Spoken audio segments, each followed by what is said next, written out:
स्वयं प्रकाश रूप ब्रह्म को अभिवादन। स्वयं प्रकाश रूप ब्रह्म को अभिवादन।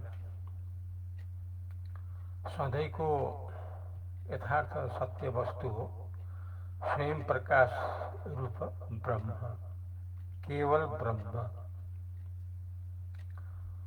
यदि वर्तमानमा परमात्मा मात्रमा रहिरहने हो भने बाटो यही हो, स्वयं प्रकाश रूप ब्रह्मलाई जानेर अनि स्वतः रहिराख्ने। यदि वर्तमानमा यो मृत्यु जन्मको भवसागरबाट पार तरेर सधैँ अमर मुक्त रूपमा रहने यदि हो भने बाटो हो स्वयं प्रकाश रूप ब्रह्म रूपले मात्र रहिराख्ने, अर्को बाटो छैन। योभन्दा अर्को बाटो छैन। त्यसैले मौका आउँछ पर्खँदैन, बगेको खोला फर्किँदैन। समय आउँछ पर्खिँदैन, बगेको खोला फर्किँदैन। समय एकचोटि आउँछ, त्यो सधैँको लागि समाप्त हुन्छ। त्यो अवसर भेटिँदैन। त्यस्तो छ समयको अवसर। जस्तो बगिराखेको खोला फर्किँदैन, बगेको बगै हो, फर्किँदैन। समय जो आएको छ, यो समय, यो सौभाग्यको समय, यथार्थ जान्नेको समय, यथार्थ जानेर रहिराख्नको लागि समय जो प्राप्त छ, यो फेरि आउनेवाला छैन। यो समय, सौभाग्यको समय, सुवर्ण अवसरको समय, आफ्नो भाग्य आफैले बदल्न सक्ने समय जो यति बेला प्राप्त छ। यति बेला के प्राप्त छ भने शरीर स्वस्थ छ। शरीर त स्वस्थ छ नि अहिले। अनि यति बेला कुनै बाधा व्यवधान पनि छैन। कुनैले आफूलाई अप्ठ्यारो पारेको स्थिति पनि छैन यति बेला त। यति बेला हामी अहिले भनेका छौँ, सुनेका छौँ। आफ्नो शरीरबाट पनि कुनै तकलिफ छैन, अरूका शरीरहरूबाट पनि कुनै तकलिफ छैन, दैवी घटनाहरूबाट पनि कुनै अप्ठ्यारो आएको छैन। यो त राम्रो अवसर हो नि त। यही राम्रो अवसरलाई परमात्मामा बदलिहाल्नु पर्छ। यही प्राप्त अवसरलाई, मौकालाई, शुभ लगनलाई छोपिहाल्नु पर्छ। लगनलाई छोपेन भने त्यो गइहाल्छ, फेरि आउँदैन, गइहाल्छ। एउटा दृष्टान्त छ फलामको, लोहाको। त्यसलाई आगोमा अथवा विद्युतमा ततायो भने, तातो गर्यो भने, विशेष गरी तातो गर्यो भने, त्यो तातो भएको बेलामा अधिकतम तातो भएको फलामलाई पिटपाट झटपट रूपमा पिटपाट गर्यो भने आफूले चाहेको भाँडा बनिहाल्छ। आफूले जस्तो भाँडा बनाउन चाहेको छ बनिहाल्छ। तर फलाम तातेकै छ, एकछिनपछि गरौँला नि, एकछिनपछि गरौँला नि भनेपछि के हुन्छ? त्यो तातो सेलाउँदै जान्छ। तातो सेलाउँदै जान्छ, कडा हुन्छ,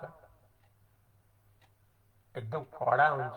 अनि त्यति बेला जति ठोके पनि, जति पिटे पनि, जति ठोके पनि भाँडा बन्दै बन्दैन, किनभने कालो चिसो भइसक्यो होला।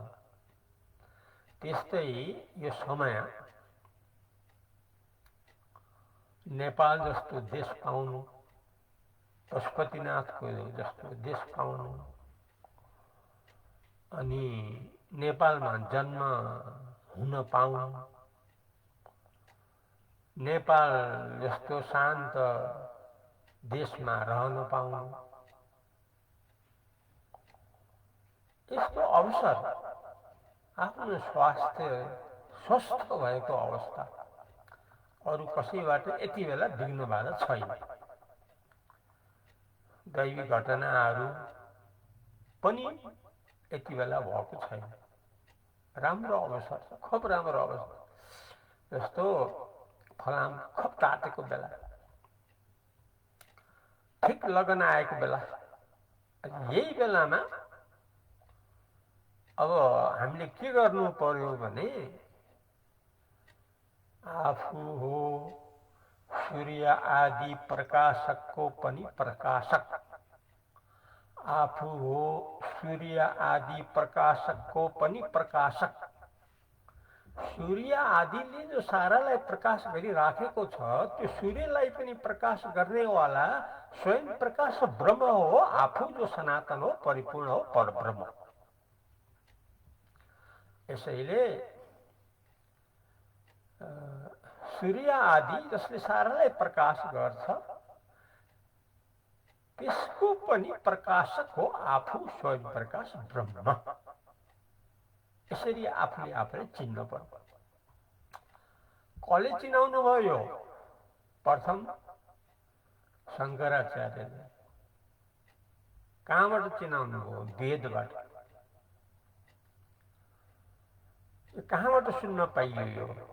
किनकि ब्रह्मयज्ञ साप्ताहिक आज 6औं दिन प्रस्तुति 15 मिनटको यस्तो अवसर जुटेको बेलामा यस्तो सुन्न पाइयो। के सुन्न पाइयो? सूर्य आदि प्रकाशकहरूको पनि प्रकाशक स्वयं प्रकाश ब्रह्म हो आफू। अनि त्यसपछि अनादि अजन्मा एक रसको साक्षात अनुभव गरिरहेको छु।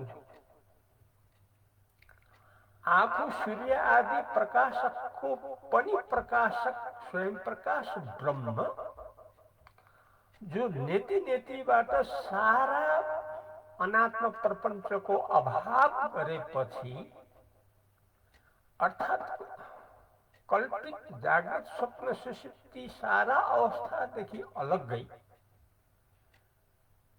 जो स्वयं प्रकाश ब्रह्म हो, यो त अजन्मा हो, जन्मेको होइन। यो त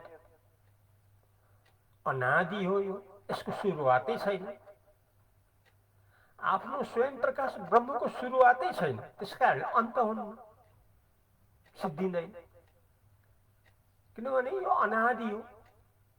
कहिलेबाट यो सुरु भयो स्वयं प्रकाश ब्रह्म परमात्मा कसैलाई पनि थाहा छैन, किनभने अनादि हो।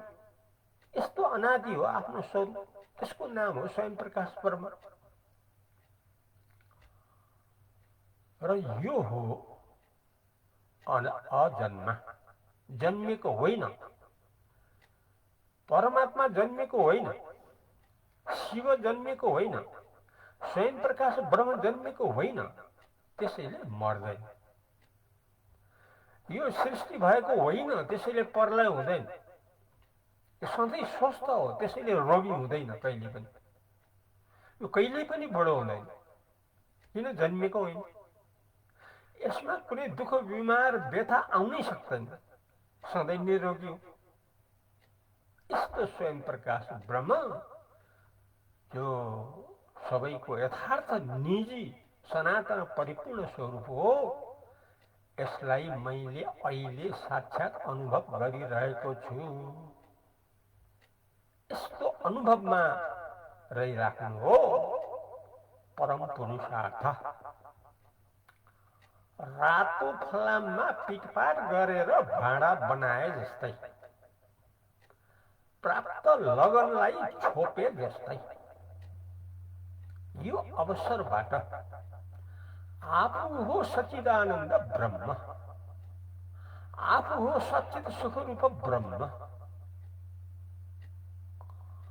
आफू हो कल्पित बुद्धिको अधिष्ठान ब्रह्म, आफू हो कल्पित बुद्धिका सारा विश्व ब्रह्माण्ड रूपको प्रकाशक स्वयं प्रकाश परब्रह्म परमात्मा। त्यस कारणले ब्रह्म सजातीय भेद रहित, विजातीय भेद रहित, स्वगत भेद रहित, त्रय भेद रहित आफू हो।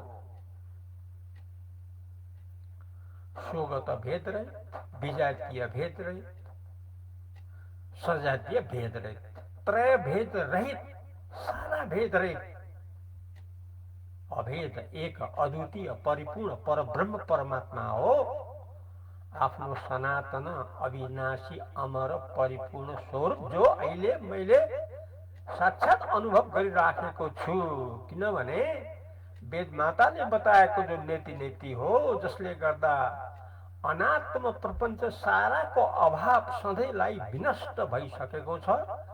यस कारणले कल्पित जागृत स्वप्न सुषुप्ति अवस्था सधैँलाई समाप्त भएको छ र परिशेष रूपमा रहिराखेको जो स्वयं प्रकाश रूप ब्रह्म हो, जो सच्चिदानन्द हो, जो आनन्द हो, जो अखण्ड स्वयं प्रकाश हो, जो परमानंद हो, जो यथार्थ वस्तु हो, जो सनातन हो, जो परिपूर्ण हो, जो अविनाशी हो, यही हो आफ्नो साक्षात स्वरूप भनिकन बुद्धिपूर्वक खास जानेर त्यसको साक्षात अनुभव सधैँ सधैँको लागि मैले गरिराखेको छु। यस्तो अवसर हामीले पाएका छौँ यो साप्ताहिक ब्रह्म यज्ञको प्रस्तुतिबाट। 6औं दिन आधार हो वेदको ज्ञाता सर्वज्ञ प्रथम शंकराचार्य जी को उपदेश, जसले अर्थात जो पशुपतिनाथ शिव महादेव को साक्षात अवतार हुनुहुन्छ प्रथम शंकराचार्य, उहाँले जो यी कुराहरू भन्नुभयो त्यही कुरालाई लिएर आफ्नो परिणति हो परमात्मामा। परमात्मा रूपले आफ्नो स्थिति सधैँ सधैँको लागि। हरिओम तत्सत्।